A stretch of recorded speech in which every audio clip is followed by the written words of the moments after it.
Katika hizi siku za karibuni kuna baadhi ya viongozi wa dini wamekuwa wakitoa kauli ambazo nyingine ukiziangalia sio kauli nzuri sana kwa afya ya taifa letu. Na sio kauli nzuri kwa sababu jamii yetu ya Kitanzania kwa asilimia kubwa ni jamii ambayo imechanganyika. Ukienda kwenye baadhi ya familia utakuta kuna baba ni Muislamu, mama ni Mkristo. Lakini pia kuna familia nyingine ukienda kwenye michezo utakuta baba ni Simba, mama ni Yanga. Kwa hiyo yoyote anayejaribu kutuletea kauli chonganishi, kauli tata za kwamba ukiona watu hawa wamefanya hivi basi wachinje, ni kauli ambazo hazina afya kwetu. Na hazina afya kwa sababu hata ukirudi katika hizo dini ambazo wanazihubiri watu, dini yoyote duniani msingi wake mkubwa ni idadi ya watu ambao iko nao. Dini zote kubwa zinajivunia idadi ya watu ambao iko nao.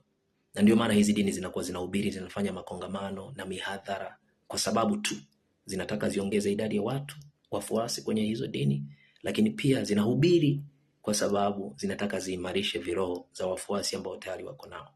Lakini pia tumekuwa tukishuhudia hizi dini au wafuasi wa kwenye hizi dini wakifurahi baada ya kuona kuna watu kutoka kwenye dini nyingine wanajiunga na dini yao.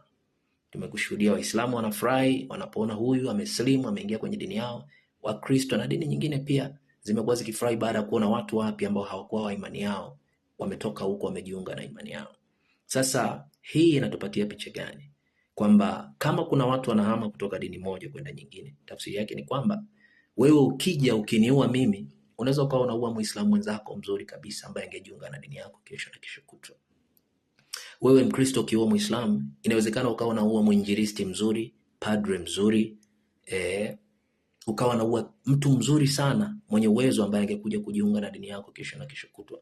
Kwa hiyo kama kauli kama hizi sijui wanafundishwa nini zaidi huko ndani, au ambao wamewataka watu wenzao wakawachinje wengine, sijui wanafundishwa nini, lakini naamini pia wao wana agizo la kutafuta waongofu wapya, la kutafuta wafuasi wapya. Kwa hiyo ukizichuja wewe Muislamu, wewe Mkristo, ukichuja kauli kama hizi, unaziona kabisa hazina afya.